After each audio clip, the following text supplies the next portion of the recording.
That little woman has been fed, spoon-fed oppression. Feminist 4.0, they're pathetic.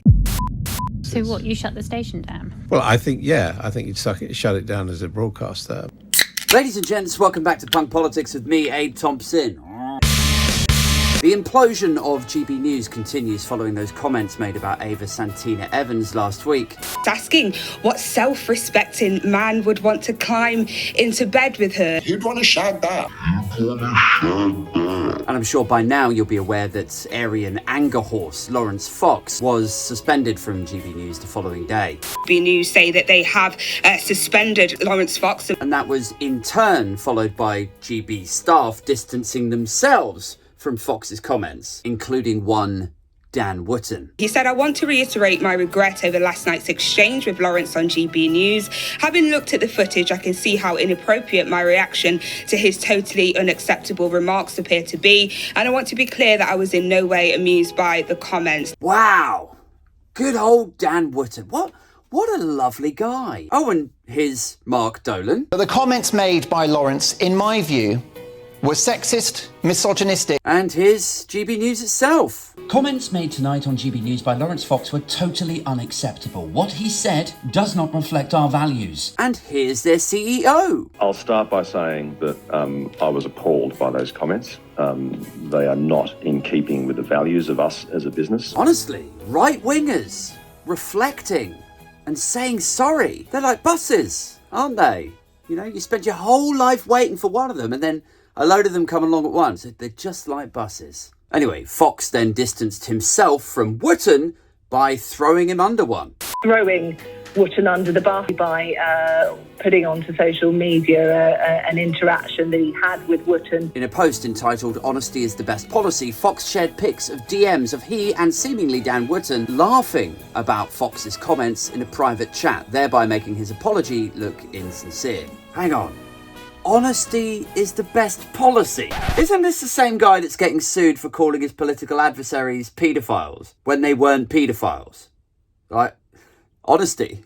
Honesty is the best policy, is it? And when he was alerted to it, he said, well, people can call me whatever they want. I was called a racist. But who has since gone on to sue Mukhtar for calling him a racist. God, there's a lot to absorb there, isn't there? But basically, it boils down to this. It was a lie about nonce burgers, and a lie about how anyone could call him anything that they like. Honesty is the best policy. Anyway, in posting those DMs, it did make Wootton's apology look slightly ridiculous. And it wasn't long until Wootton was also suspended. So quick recap. So Fox messes up. He sees Dan Wootton distance himself from him. Fox basically tortures him, puts him on blast. He's like, whoa, hang on a second. Isn't anyone going to back me up here? But luckily, somebody was. Step forward, Calvin Robinson. And to be fair to Calvin, it was probably the right thing to do. You know, what would Jesus do? And all that. Robinson was quick to channel that one verse in Adrian 5:9, where Paul did say, "Blessed is the shepherd who stands with his brother amidst serious allegations of catfishing, harassment and sexual blackmail." I'm paraphrasing slightly. What he actually said was, I will not be appearing on Dan Wootton tonight without Dan Wootton. Dan had a significant part to play in building GB News. He invited me along pre-launch. He also brought so many people on board, behind the cameras as well as on-screen talent, including the careerist, ambitious ones who are currently gunning for his job. Now, completely unrelated, but I do so love it when sociopaths return to type. Like, it's so fun for them, isn't it? When they're all, communally laughing about woke or how they don't believe in institutional racism. That's a good time. Cool. Glad that you're loving hanging out with each other. You got a lot in common. But sooner or later, you're gonna run out of jokes about how you could identify as a hedgehog or whatever. And sooner or later, you're gonna be reminded of the reality that these people you're hanging out with are still sociopaths. And they will bury you in the marshes if it helps them get a leg up. Anyway, as I say, completely unrelated. So, back to Calvin. He said, standing up for Dan is standing up for the very idea of GB News. We must all do what we can to avoid GB News becoming just another mainstream news outlet, which it will be if we let it. Our bosses are scared. They're afraid of Ofcom. They're afraid of the woke mob and afraid that they're going to run out of money unless they sort this advertising problem out. But anyway, then he was suspended. It says chaos at GB News grows. Now Calvin Robinson becomes the third presenter to be suspended. Yeah. I mean, who's next? You know, they've gone for the fake priest. I don't actually think, like, he's not actually a real priest, is he? Like, it's kind of weird. Because it seems reasonable that they might actually graduate or escalate from the fake priest to full-on Freeview Jesus. So things are not going well for Cosplay Calvin. Still, I suppose if he doesn't like what's going on over there, he could always pray about it or something. Things are not going well for Calvin or Lawrence or Dan. In fact, things are not going well for the channel as a whole. Because GB News are finding themselves, like, really in a rock and a hard place. Bit of a tight spot for the moment. Because they are a business like any other. If you just bear that in mind. And there will be a limit to how many hundreds of thousands of pounds their financial backers will be willing to continue to funnel into it before they have to go out and find some new investors. And those new investors might reasonably be the sort of people who don't want to be exposed to the risk of being sued or getting smacked down with regulatory fines. Hi, Hugo. Yeah, listen, I've got some bad news. I know that you wanted us to spend 6 weeks amping up the idea of ending corporation tax, and that would have made you personally an extra 2 million, but we've just been hit with another 7 fines. Oh, God. Again? Really? How much is it this time? All in? 4.3 million. Oh, for God's sake. Indeed, GB News is caught between this desire to be a sort of anti-establishment British Fox News and the established regulatory landscape of British news broadcasting. And it's within that pinch point that they are now experiencing some serious challenges. Because here's the thing, right? Making the sort of content that they do, it can be profitable in other countries. But put simply, there are 2 very good reasons why we didn't just organically end up with a British Fox News style channel. America's First Amendment and their lack of an Ofcom style regulator. Because in the US, cable news networks can pretty much say what they like. Let me explain this to you using this boiling water here and these little frogs. You know the old saying, if you put a frog into boiling water, he's going to jump right out because he's scalding hot. But if you place the frog in lukewarm water and gradually raise the temperature, the frog won't realize what's happening and die. Let me get the frogs. That's why over there you've got insanity factories like Newsmax and Breitbart pumping out demonstrable nonsense. And when anyone pipes up, they just go, well, free speech.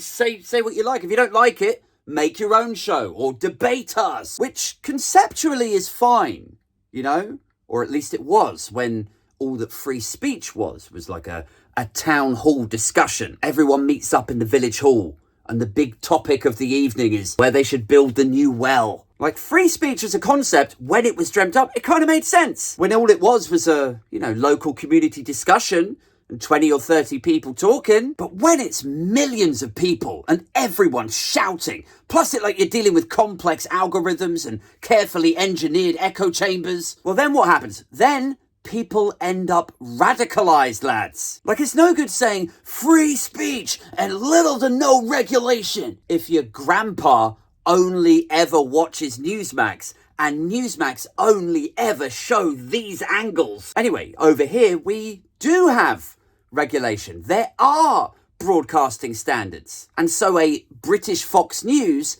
is always going to have problems. I will say this, just quickly, against the backdrop of all of this talk about school fees over the last week, the fact a privately expensively educated hedge funder like Paul Marshall couldn't foresee the off-complications with putting a load of crazies on the TV and calling it news here in the UK, that is perhaps the best argument yet for abolishing school fees. Or at least give them a refund. Because basically, you could kind of sort of say anything you like on American cable news. Let me get the frogs. In a way that you just cannot in the UK. And so it is hilarious that a hedge funder, and remember, hedge funds are primarily there to find problems with companies and investments, and then they bet against them following that analysis. So it is very funny indeed that someone like Paul Marshall appears to have overlooked that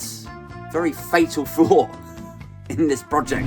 Yeah, do you want to dive into this problematic venture that's destined to cause you financial problems and stress? Oh, I mean, who'd want to get into bed with that? Anyway, back to Lawrence Fox, who has now finally apologised to Ava Santina Evans, whom he, mocked, ostensibly saying that she was unshaggable.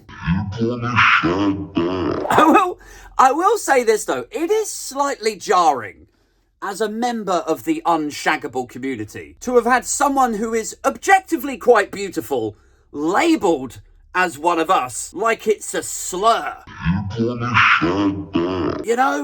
Calling someone unshaggable and have us portrayed as something so negative, so hatefully delivered. Like we of the unshaggable community, we already have it hard enough, guys. We don't get job interviews, we get hired less, people don't offer to carry our bags for us or hold open doors for us, and we don't get shagged. I mean, yes, my heart goes out to Ava Santina Evans. It must be terrible to be referred to as unshaggable, but try actually being unshaggable. It's a nightmare. Anyway, the story continues to develop with GB now missing Wootton, Fox and Robinson. Also, Andrew Pearce was tearing into Bev Turner last week. Did you watch the Dispatches show when you put that tweet out on Saturday morning?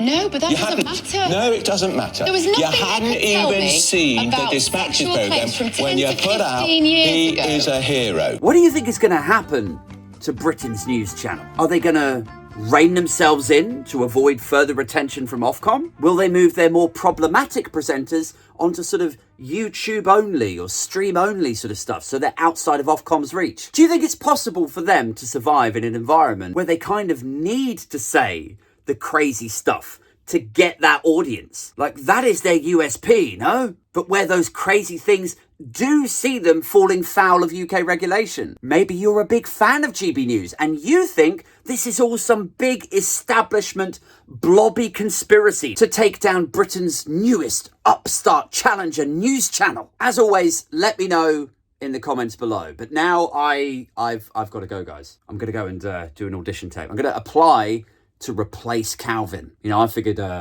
as he sort of pretends to be a priest, maybe I could pretend to be him pretending to be a priest.